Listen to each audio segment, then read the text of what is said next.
Hoje é dia de enxergar a vida do ponto de vista de Deus. Dia 5 do nosso devocional.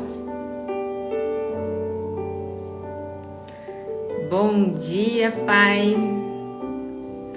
Bom dia, meu amor.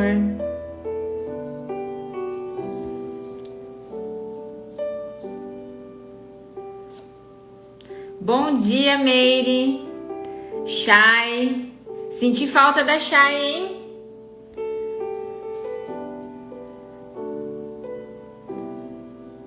Hoje nós vamos trabalhar o nosso olhar, nossa comunicação, nossas palavras. Enquanto as pessoas entram, vou fazer uma retrospectiva aqui do que já foi trabalhado nesses dias. Quem quiser compartilhar também o que já está levando desses dias anteriores. Nós começamos aqui no dia 1 com Tudo Começa com Deus, né? E que pra gente se conectar com os nossos propósitos, a gente precisa olhar em volta, olhar onde a gente está inserido, olhar qual que é a nossa missão ali ou de que forma aquela situação está nos forjando para que a gente se torne quem a gente precisa se tornar para viver os nossos propósitos. E as tarefas do primeiro dia foram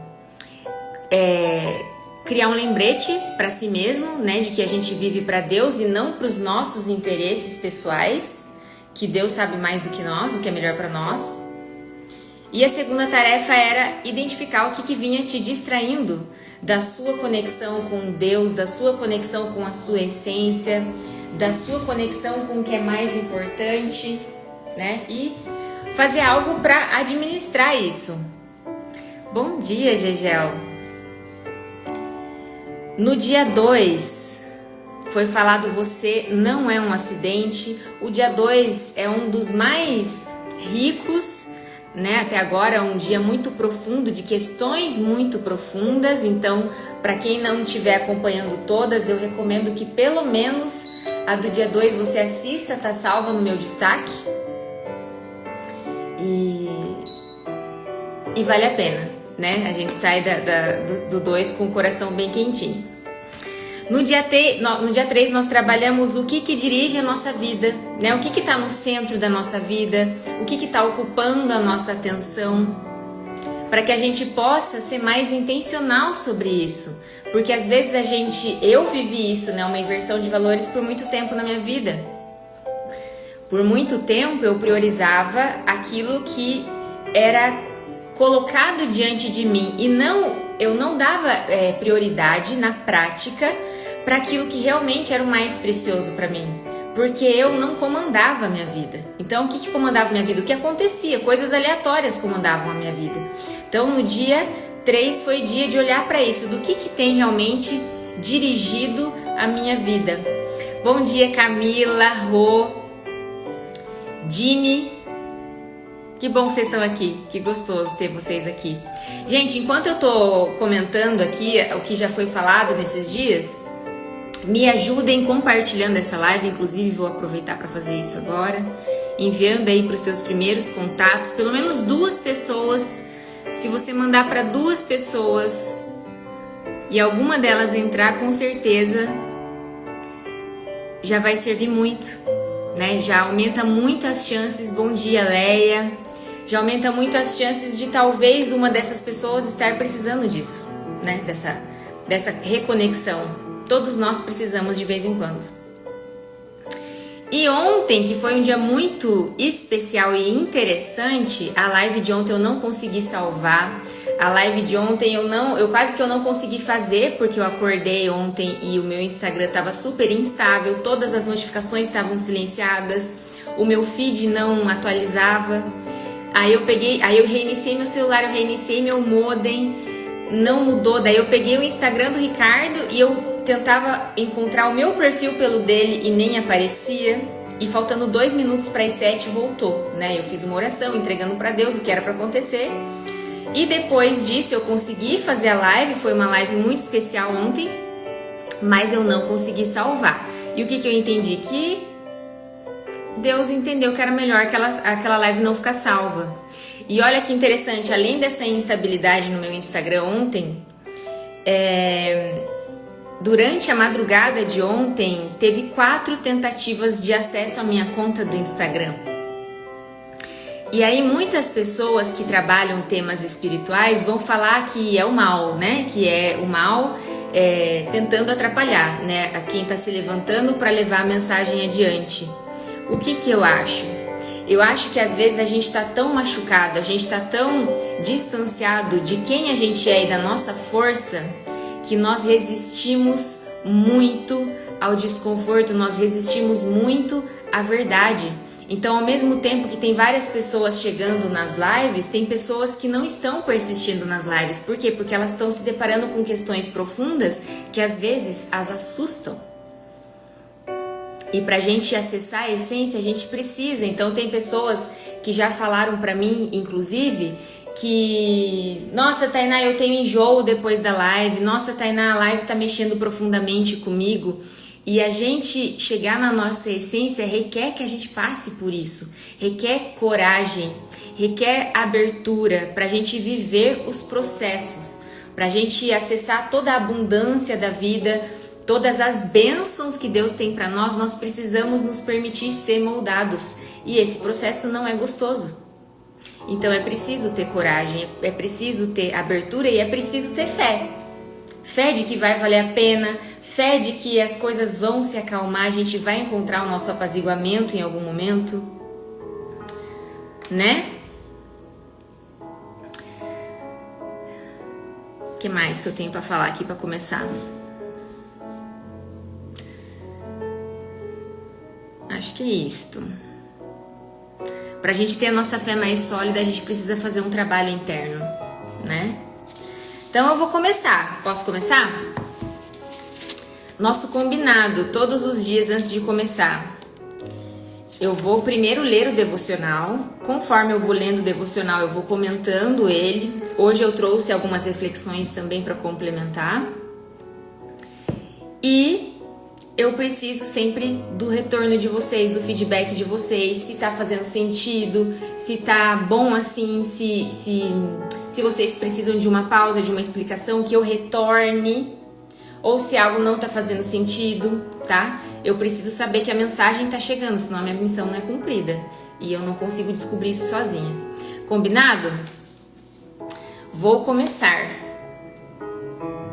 Então agora é a hora de abrir o coração, de escutar com confiança, de que é pro seu bem, mesmo que doa, às vezes, uma ou outra coisa que você vai ouvir.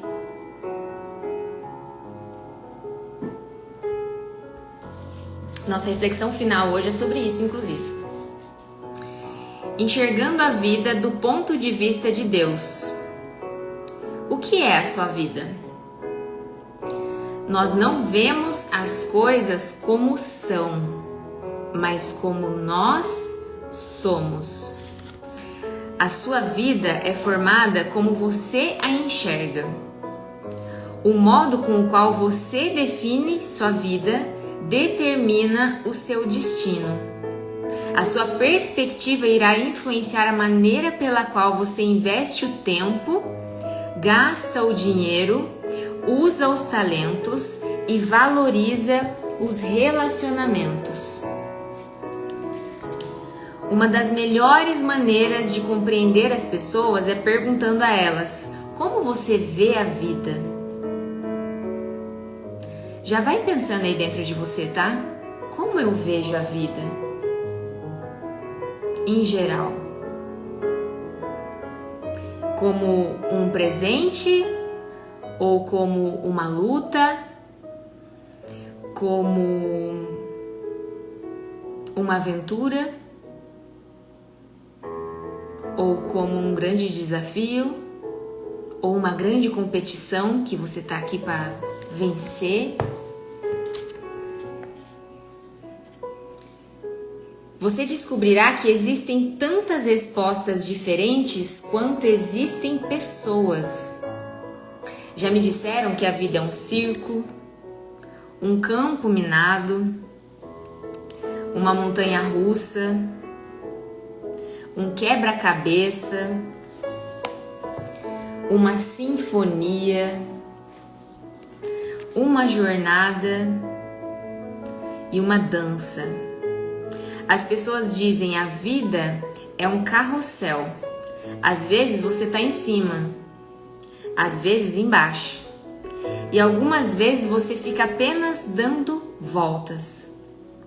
Ou a vida é uma bicicleta de 10 marchas com engrenagens que nunca usamos. Ou a vida é um jogo de cartas. Você tem que jogar com o que tem na mão.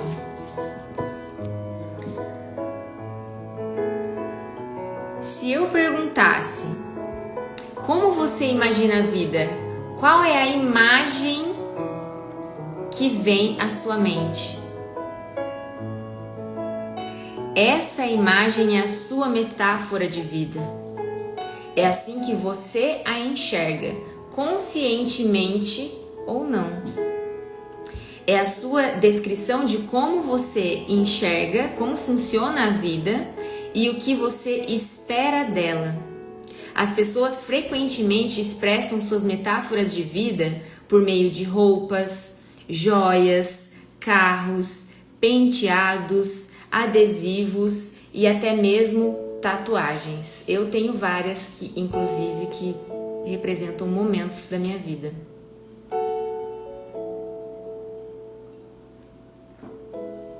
Se você olhar à sua volta hoje, você vai ver que tem pessoas que são felizes nas situações mais improváveis, mais escassas, mais desafiadoras, situações que talvez você olhe e sinta pena, sinta revolta, sinta que você no lugar daquela pessoa não conseguiria sorrir como ela. E você também vai ver o contrário acontecendo, você vai ver pessoas tendo aparentemente tudo. Pessoas que têm família, pessoas que têm amor, pessoas que têm conforto, pessoas que têm oportunidades e que não são felizes. Porque cada uma dessas pessoas está vivendo segundo aquilo que elas enxergam. Está vivendo segundo aquilo que elas acreditam. Então, se eu acredito que as coisas não dão certo para mim, se eu acredito que eu deveria ter muito mais do que eu tenho, se eu acredito que de alguma forma que eu estou sendo injustiçada pela vida, é isso que eu vou ver. Bom dia, Cleicia, Marli, Tânia, Marilda, Conso. Bom dia, Fátima. Então, como que eu estou enxergando a minha vida? Eu consigo ver os pequenos tesouros? Eu consigo ver Deus nos detalhes? Ou eu estou sempre procurando naquilo que eu espero, como eu espero, e não como vem? Muitas vezes na minha vida eu era aquela pessoa que eu achava que eu sabia como que a mensagem de Deus tinha que chegar para mim. E aí eu vivia decepcionada. Eu criava expectativa de onde que tinha que vir o meu resultado, de onde que tinha que vir a minha satisfação, qual que era o plano que ia dar certo. Hoje não, hoje eu me submeto mais, eu vou percebendo, eu vou dando passo e percebendo o que acontece. Essa semana mesmo, para mim, foi de muitos sinais. E aí eu só sigo em frente quando eu sinto que o sinal está positivo para mim. E aquilo que eu consigo, quando eu sigo os sinais e confio neles, é muito maior do que eu queria no meu próprio caminho, teimando nele. Deus abençoe nosso dia. Amém, Marli? Então essa metáfora que a gente carrega da vida, ela influencia mais do que a gente pode perceber. Ela determina nossas esperanças, valores, relacionamentos, metas, prioridades. Por exemplo, se você pensa que a vida é uma festa, você sempre vai procurar oportunidades para se divertir. Se você vê a vida como uma corrida, você sempre vai estar correndo, sempre com pressa.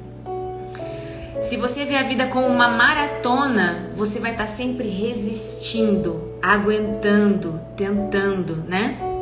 Se você vê como uma batalha ou um jogo, você vai estar sempre buscando a vitória. Qual que é a sua visão? Você pode fundamentar a vida numa metáfora que está te fortalecendo ou te enfraquecendo, numa metáfora que te conecta com a realidade, com aquilo que ela te traz, ou que te ilude e te afasta da realidade e te enfraquece por isso. A fim de cumprir os propósitos para os quais Deus te criou, é necessário desafiar a sabedoria popular e substituir por metáforas bíblicas da vida. A Bíblia diz: não vivam como vivem as pessoas desse mundo, mas deixem que Deus os transforme por meio de uma completa mudança na mente de vocês. Assim vocês conhecerão a vontade de Deus. Essa mudança na nossa mente, ela precisa ser diária, né? Diariamente a gente precisa reconectar a nossa vontade com o propósito de Deus para nós. A Bíblia oferece 3 metáforas que nos ensinam a visão que Deus tem da vida. A vida é um teste, ela é uma incumbência de confiança e ela é uma atribuição temporária. Essas ideias são os fundamentos da vida dirigida por propósitos. Estudaremos os 2 primeiros nesse capítulo e o terceiro no próximo. A vida na Terra é um teste. Essa metáfora da vida é vista nas histórias relatadas em toda a Bíblia. Quantos personagens da Bíblia não foram testados? Né? Quantas vezes Moisés foi testado como líder? Quantas vezes ele não foi provocado? Ele não foi desencorajado pelas pessoas durante a travessia para a Terra Prometida? Por 40 anos. Quantas vezes ele não se sentiu sobrecarregado? José, que foi um irmão vendido pelos irmãos dele por inveja, virou escravo, foi acusado injustamente, foi preso, mas ele manteve a integridade dele e até que ele se tornou alguém muito importante depois, né? Ele foi recompensado, mas ele foi recompensado porque Deus viu que ele se manteve íntegro e foi lá e entregou uma função de poder na mão dele? Não, porque a integridade dele levou ele para esse lugar, transformou ele nessa pessoa numa autoridade, né? Numa pessoa tão sensata, numa pessoa tão sábia, que não tinha como ele não progredir na vida. Mas ele poderia ter se vitimizado da situação, ele poderia não ter aceitado a situação, ele poderia ter se revoltado e buscado talvez até uma retaliação, mas não. E quando o jogo virou e os irmãos dele, vocês estão entendendo essa história? Conhecem essa história? O que eu tô falando é suficiente para vocês entenderem? Quando o jogo virou e os irmãos dele precisaram dele, em vez dele falar, não, quando eu precisei de vocês me venderam, ele estendeu a mão para os irmãos. Tem uma frase de uma pesquisadora americana que eu gosto muito, que ela fala que caráter é como você reage diante das dificuldades. Porque muitas pessoas, elas vão se render, né? Essa situação não tá boa pra mim, então eu também vou fazer aquilo que me fizeram. Não valeu a pena eu ser bonzinho. E outras persistem na sua integridade mesmo nas piores condições. E isso molda essas pessoas. Isso leva essas pessoas, conduz elas para algo muito melhor. As palavras refinar e testar ocorrem mais de 200 vezes nas Escrituras. Deus provou Abraão ao lhe pedir que oferecesse o filho Isaque. Deus provou Jacó quando ele precisou trabalhar 7 anos extras para conquistar Raquel como esposa. Adão e Eva foram reprovados no teste do Jardim do Éden. E Davi falhou diversas vezes ao ser submetido à prova por Deus. Mas a Bíblia também dá muitos exemplos de pessoas que foram aprovadas em importantes provas, como José, Ruth, Esther e Daniel. Exemplos de fé incríveis, né? E de entrega incríveis, né? De se eu estou aqui é porque Deus me mandou. Os testes tanto desenvolvem quanto manifestam o caráter da pessoa. E toda a vida é um teste. Você está sempre sendo testado. Deus constantemente observa sua reação às pessoas, aos problemas, aos sucessos, aos conflitos, às enfermidades, às decepções e até mesmo ao clima. Ele observa até a mais simples ação, como quando você abre uma porta para alguém, pega o lixo que foi jogado no chão, ou quando é educado com um balconista ou com uma garçonete. Não conhecemos todos os testes que Deus irá aplicar, mas podemos prever alguns deles com base na Bíblia. Você será testado por grandes mudanças, por promessas adiadas, por problemas insolúveis, por orações não respondidas, críticas injustas e até mesmo tragédias sem sentido. Em minha vida, percebo que Deus testa minha fé por meio de problemas, minha esperança pelo modo de eu lidar com o que está nas minhas mãos e o meu amor por meio das pessoas. Porque nós não provamos nossa fé quando tudo está dando certo.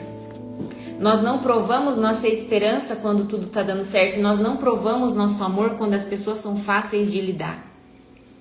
Porque bem de pertinho ninguém é fácil de lidar. A Tainá não é fácil de lidar. Então a gente precisa ser tolerante com as complicações dos outros, porque elas são diferentes das nossas, mas nós também temos as nossas chatices, as nossas limitações, as nossas manias, e isso serve tanto para a gente ser grato àqueles que convivem com a gente com tudo isso, quanto a gente também conviver com a chatice do outro e ser paciente com ela.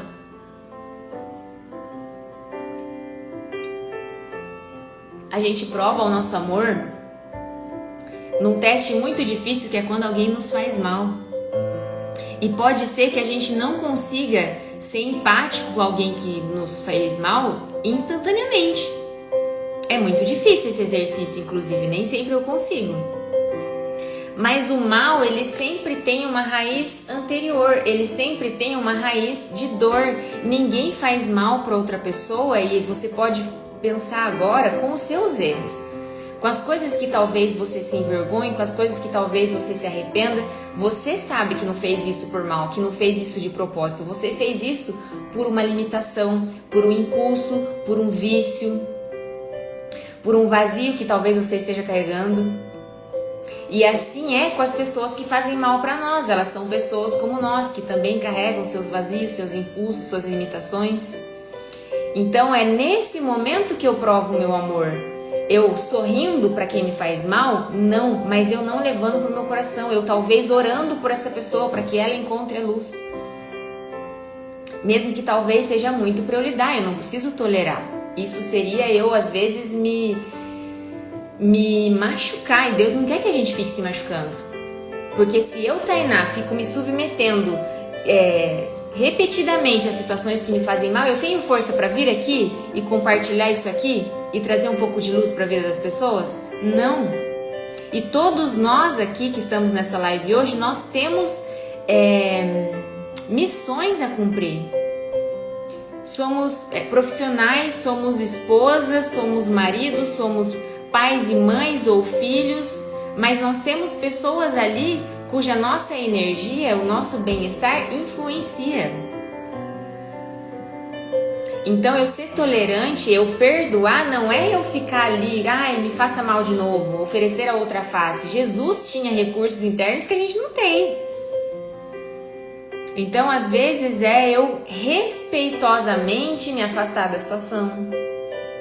É eu perdoar dentro de mim, não deixar aquilo. E às vezes o perdão vai ser um processo, não vai ser instantâneo, vai dar trabalho, a gente vai precisar se cuidar e se curar para conseguir fazer esse movimento. Um teste muito importante diz respeito à sua atitude quando você não consegue sentir a presença de Deus. Às vezes Deus se retira intencionalmente e não sentimos mais sua proximidade. Um rei chamado Ezequias passou por esse teste. A Bíblia diz: Deus desamparou Ezequias para prová-lo e para saber o que realmente havia no seu coração. Ezequias desfrutava íntima comunhão com Deus, mas num momento crucial da sua vida, o Senhor o deixou só, a fim de testar seu caráter, revelar uma fraqueza e prepará-lo para uma responsabilidade maior. Quando você compreender que a vida é um teste, perceberá que nada é insignificante na sua existência. Mesmo o menor incidente é relevante para o desenvolvimento do seu caráter. Cada dia é importante e cada segundo é uma crescente oportunidade para aperfeiçoar o caráter, para demonstrar amor ou para depender de Deus. Falei muito disso ontem, né? Que várias vezes na minha vida eu precisei me deparar com a minha dependência de Deus para eu realmente me ajoelhar, para eu realmente me colocar como pequena. E esse é o primeiro papel das nossas vidas. O primeiro papel que a gente exerce na vida é o de filho. Filho de uma mãe, filho de um pai e filho de Deus. E quando a gente vai para a vida muito solitário, porque a gente está muito machucado, porque a gente quer ser independente, quer se proteger, a gente sai do lugar de filho e a vida começa a ficar pesada, porque a gente quer fazer tudo sozinho, sendo que Deus nos fez para a gente cumprir propósitos uns na vida dos outros, cada um de uma maneira, né? Alguns testes parecem pesados demais, já outros não são sequer perceptíveis, mas todos têm implicações eternas. A boa notícia é que Deus quer que você seja aprovado nos testes da vida. Por isso, jamais permitirá que você enfrente testes maiores que a graça que Ele lhe concedeu para lidar com eles. Ou seja, se eu me submeto ao teste, cara, é isso que Deus está apresentando para mim, é isso que a vida está trazendo para mim, eu vou abraçar isso aqui. Eu vou aprender e florescer com essa situação. Aí eu acesso a graça. A Bíblia diz: Deus cumpre a sua promessa e não deixará que vocês sofram tentações que não tenham forças para suportar. Quando uma tentação vier, Deus dará força a vocês para suportá-las e assim vocês poderão sair dela. Agora, Deus vai nos dar força sem a gente se ajoelhar e se render e pedir ajuda dele? Ele vai se intrometer na nossa vida se a gente não der permissão, sendo que Ele nos fez livres? Nós precisamos ser bons filhos. A partir dessa compreensão, dessa postura de reconhecer o nosso lugar pequeno, o nosso lugar de quem está aprendendo, que nós vamos exercer todos os outros nossos papéis de forma mais saudável, de forma mais harmoniosa. É primeiro sabendo ser bons filhos. Então, em primeiro lugar, a vida na Terra é um teste. Em segundo lugar, a vida na Terra é um cargo de confiança, um ato de fé. Essa é a segunda metáfora bíblica da vida. Nosso tempo neste mundo, bem como a energia, a inteligência, as oportunidades, os relacionamentos e os recursos são dádivas que Deus nos confiou para cuidarmos e administrarmos. Somos administradores de tudo que Deus nos dá. Esse conceito começa com o reconhecimento de que Deus é dono de tudo e de todos. A Bíblia diz: ao Senhor pertencem o mundo e tudo que nele existe, a terra e todos os seres vivos que nela vivem são dele. Bom dia! Ou seja, a gente chega nesse mundo sem nada. Esse mundo aqui é todo criação de Deus. Ele é o dono. E tudo que vier para Tainá, e tudo que vier para Ju, tudo que vier para outra Tainá, tudo que vier para Larissa, para Edneia, para Marilda, para Meire, para o Ricardo, para Leila, para o Luiz, Tudo Deus está falando aqui, ó, tô confiando esse meu tesouro para você. Se você cuidar bem desse tesouro, eu vou te confiar mais alguns. Mas eles não são seus, eles são meus. Cuide bem. Quão bem eu tô cuidando? E aí o que acontece? Às vezes a gente fica olhando para os tesouros que a gente queria ter. Eu sou a Tainá, mas eu quero o tesouro que Deus deu pro Ricardo. E aí o meu tesouro tá aqui, ó, deteriorando. Porque eu tô olhando pro lado. E aí como é que Deus vai me confiar mais tesouros se o meu tá deteriorado porque eu tô olhando pro tesouro do outro?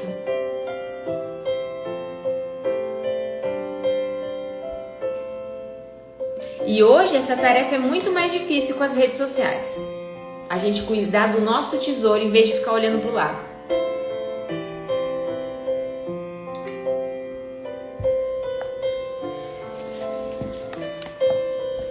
De fato, jamais possuímos realmente coisa alguma durante nosso breve período de vida.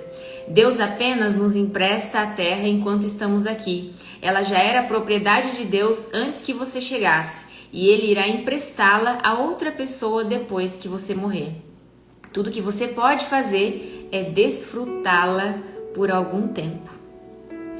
Quando Deus criou Adão e Eva, confiou a eles o cuidado da sua criação e os nomeou administradores da sua propriedade. A Bíblia diz: Deus os abençoou, dizendo: tenham muitos e muitos filhos. Espalhem-se por toda a terra e a dominem, e tenham poder sobre os peixes do mar, sobre as aves que voam no ar e sobre os animais que se arrastam pelo chão. A primeira tarefa que Deus deu aos humanos foi administrar e cuidar das coisas dele. Dessa função, o homem jamais foi exonerado, e é parte do nosso propósito atualmente. Então, nós somos os administradores da obra de Deus, da natureza. Vocês já perceberam como a obra de Deus é linda? Como a natureza é perfeita, tudo se encaixa, tudo se complementa. O céu é sempre maravilhoso, é sempre uma paisagem diferente. Os animais, as borboletas, os pássaros, eles são uma coisa linda. E nós estamos aqui para cuidar de tudo isso, para administrar tudo isso para Deus. A Bíblia diz: vocês têm alguma coisa que não tenha sido dada por Deus? E se tudo que vocês têm vem de Deus, por que vocês se vangloriam como se tivessem realizado alguma coisa por si próprios? E aí o preço da gente achar que é só a gente que conseguiu, é só a gente que conquistou, é o peso exagerado. Então, eu consegui tal coisa. E aí quando aquilo é tirado de mim, porque na verdade era emprestado, eu acho também que é tudo culpa minha. Eu não acho que tem algo ali pra mim, que tem alguma razão de ser de eu ter perdido também. Tem algum aprendizado pra moldar o meu caráter, pro meu crescimento espiritual, né? Pro meu amadurecimento. Então eu tô no meu lugar de filho, eu tô no meu lugar de administrador de bens que não me pertencem, ou eu tô no lugar de eu que sou dono? Talvez como se eu fosse, né, o criador, o proprietário. Por que nós não somos os criadores, os proprietários? Porque a gente não dá conta. Quando a gente assume essa função, é quando a vida pesa, é quando a gente sofre. A partir do momento que eu entendo que eu tô aqui para ser educada, para ser forjada, e que algumas coisas vão ser emprestadas e vão ser tiradas, eu entendo que as coisas acontecem também de uma certa forma que elas precisam acontecer. E elas vão fazer sentido e eu vou aprender a florescer com elas aceitando isso. Aceitando que eu não sou totalmente a protagonista. Eu sou a protagonista do meu crescimento, mas não de tudo que me acontece. Há alguns anos, um casal permitiu que minha esposa e eu, em nossas férias, usássemos sua bela casa de frente para uma praia no Havaí. Era um conforto com o qual não podíamos arcar e aproveitamos muitíssimo. Eles nos disseram: usem-na como se pertencesse a vocês, e foi o que fizemos. Nadamos na piscina, comemos a comida da geladeira, usamos as toalhas de banho e os pratos e até nos divertimos pulando nas camas. Mas sabíamos durante todo o tempo que a casa não era realmente nossa. Por isso, tomamos um cuidado especial com tudo. Aproveitamos os benefícios que ela nos oferecia, sabendo, porém, que nós não éramos os proprietários dela. Os nossos valores culturais dizem: se você não é o dono, não terá cuidado. Mas os cristãos vivem por um padrão mais elevado. Visto que Deus é o dono, eu devo cuidar da melhor forma possível. A Bíblia diz: os que recebem algo de valor em confiança devem demonstrar que são dignos de tal confiança. Deus frequentemente se referia à vida como um cargo de confiança e contou muitas histórias para ilustrar essa responsabilidade perante Deus. Na parábola dos talentos, um homem de negócios confiou sua riqueza ao cuidado dos servos enquanto estava fora. Quando retornou, avaliou a responsabilidade de cada servo e recompensou cada um adequadamente. O senhor daqueles servos disse: muito bem, servo bom e fiel.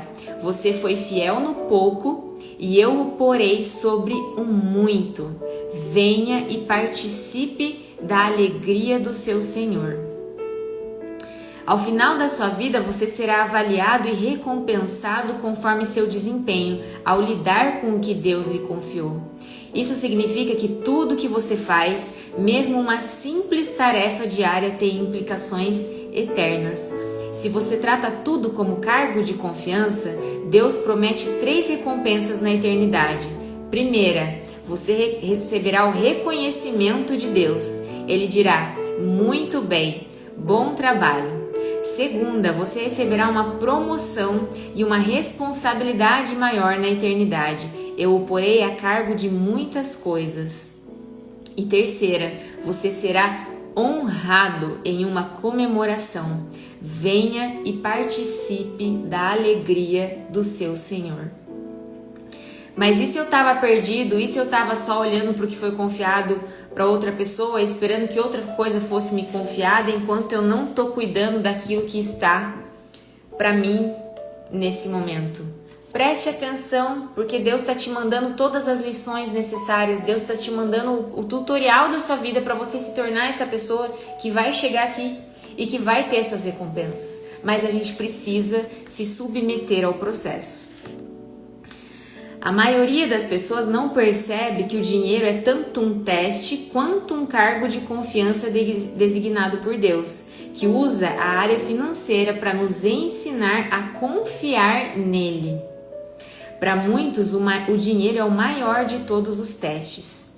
Deus observa como usamos o dinheiro para avaliar se somos confiáveis. A Bíblia diz: se vocês forem indignos de confiança em relação às riquezas deste mundo, quem lhes confiará as verdadeiras riquezas celestiais?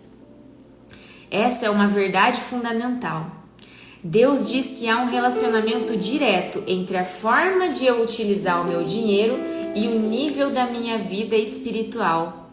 O modo de eu administrar o dinheiro, as riquezas desse mundo, determina quanto Deus pode confiar em mim, as bênçãos espirituais, as riquezas verdadeiras. Deixe-me perguntar: a forma de você administrar seu dinheiro está impedindo de fazer mais em sua vida? Podem ser confiadas a você as riquezas espirituais? Se Deus te der um tesouro muito grandioso, o maior sonho da sua vida hoje, e você cuidar disso, da mesma forma como você tem cuidado das pequenas coisas que Deus te atribuiu até agora, esse sonho vai estar bem cuidado? Esse sonho ele vai ser multiplicado? Ele vai ser compartilhado? Ou não? Porque é aí que tá. O teste tá nas pequenas coisas.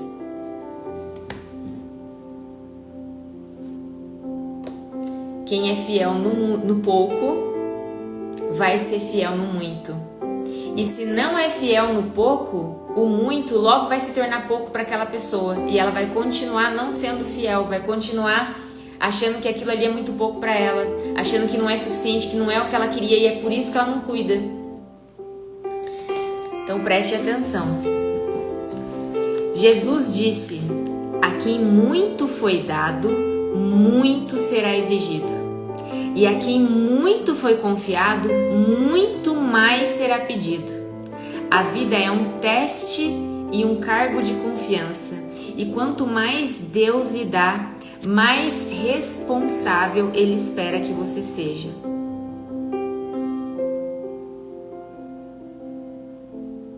Quem é fiel nas coisas pequenas também será nas grandes. O que me aconteceu recentemente? Pergunta para você meditar. O que me aconteceu recentemente que agora percebo ter sido um teste de Deus? O que foi isso?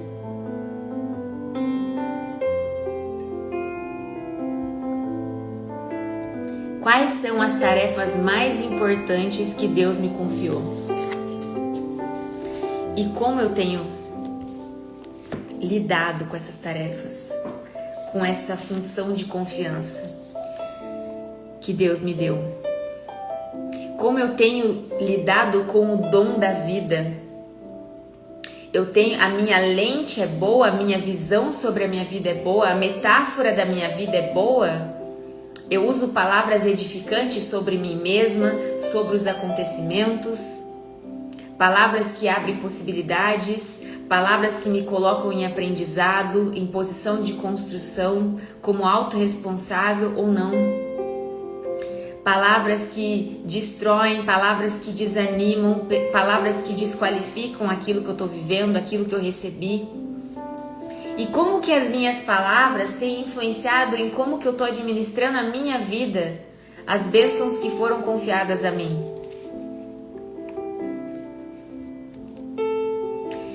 Às vezes a gente pede para Deus, eu quero ser luz na vida das pessoas. E aí Deus faz o quê? Tá bom, você quer ser luz? Eu vou mandar uma pessoa difícil para você iluminar um pouquinho a vida dela. E aí você pega e fala assim: Deus, me livra dessa pessoa aqui. Deus, por que você me mandou essa pessoa aqui?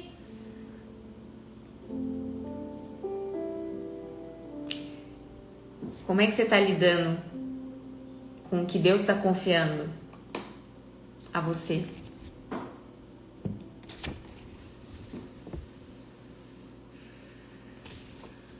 Quanto mais a gente valoriza, quanto melhor a gente cuida daquele pouquinho, muito mais será dado. E eu tô me responsabilizando, eu tô exercendo a função de confiança em que Deus me colocou, ou eu entendo que tudo que eu tô vivendo, que tudo tá acontecendo é culpa de alguém, é responsabilidade de alguém, é o meu marido que tem que mudar, é o meu funcionário que tem que mudar, é o meu filho que tem que mudar. E aí eu não me responsabilizo por aquela situação. Eu não exerço uma função de confiança delegada por Deus. Quanto mais eu me responsabilizo na minha vida, mais poder Deus vai colocar nas minhas mãos.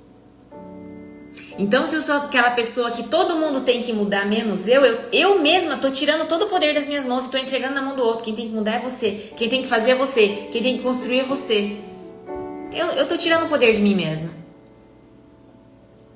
Agora, se eu falo assim, tá, mas o que eu posso fazer sobre essa situação? Independente de quem causou, independente de quem é a culpa, eu vou lá e faço.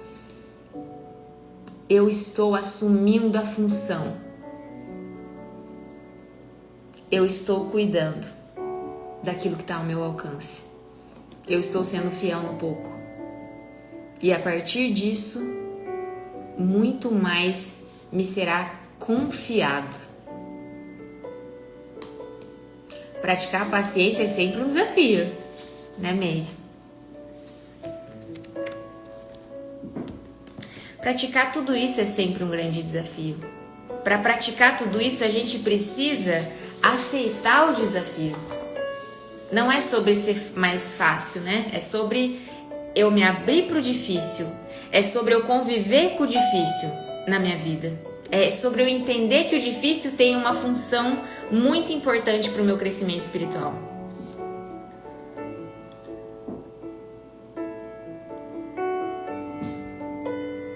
Agora eu quero contar uma história para vocês, uma metáfora, para vocês escutarem com o coração, tá?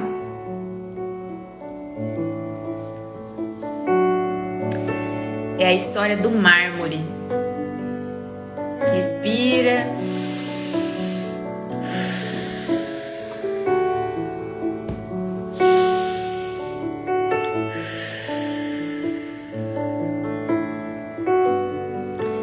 No Museu de Fama Internacional, o piso totalmente coberto por belíssimos azulejos de mármore recebia visitas todos os dias, especialmente para admirar uma estátua, toda de mármore, enorme, exibida no meio do salão de entrada. Pessoas do mundo inteiro vinham visitar essa estátua. Os mais entendidos se detinham a observar a perfeição dos seus detalhes. Os românticos falavam da suavidade das linhas.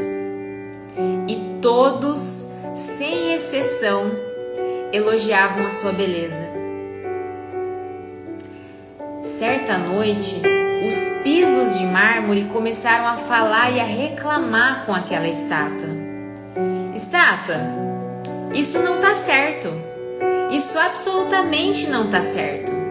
As pessoas vêm, pisam e pisam em nós só para admirar você. Ninguém olha para nós e muito menos se dá conta de que nós também temos beleza. Isso não é justo. Aí a estátua diz: meu querido amigo, piso de mármore, você ainda se lembra de quando eu e você estávamos na mesma caverna em estado bruto?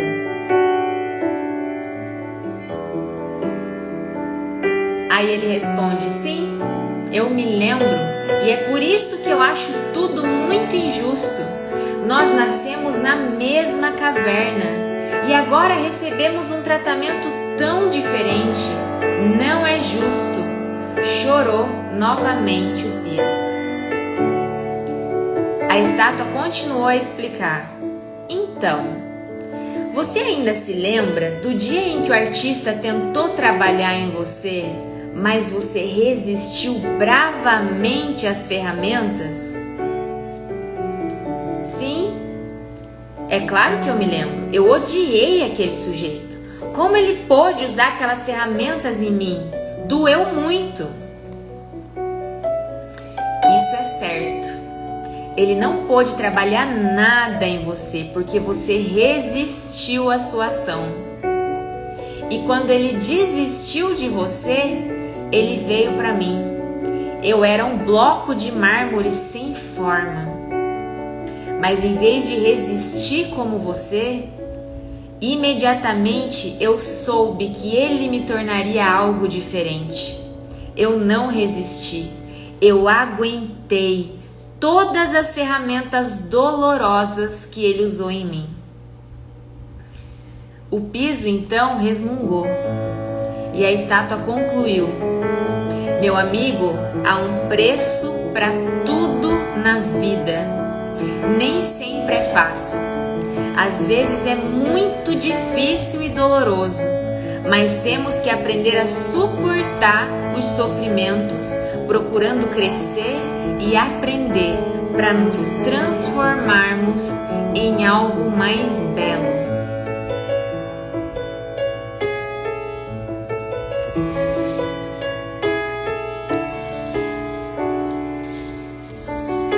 Quem tem sido eu diante da ação do artista que quer me tornar mais bela, minha alma mais bela, meu espírito mais belo? Onde que você está nessa história? Você está resistindo? Você está se submetendo? Você está confiando? Você está vivendo o processo?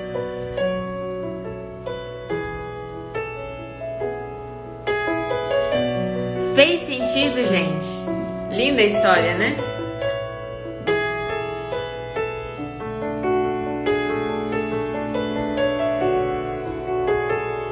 Eu tô me permitindo ser moldada?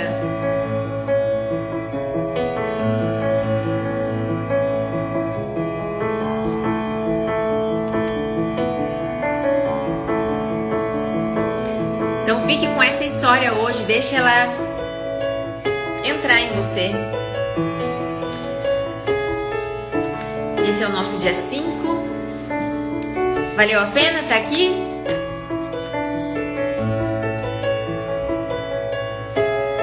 Amanhã tem mais. Alguém quer fazer um comentário, quer fazer uma pergunta?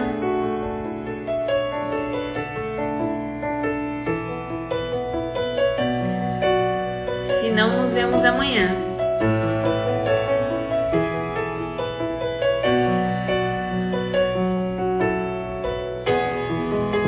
Quem quiser e puder, gente, printa a live, chama as pessoas.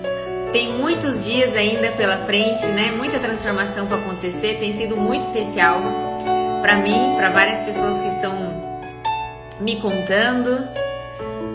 Vamos ver se hoje eu consigo deixar gravada.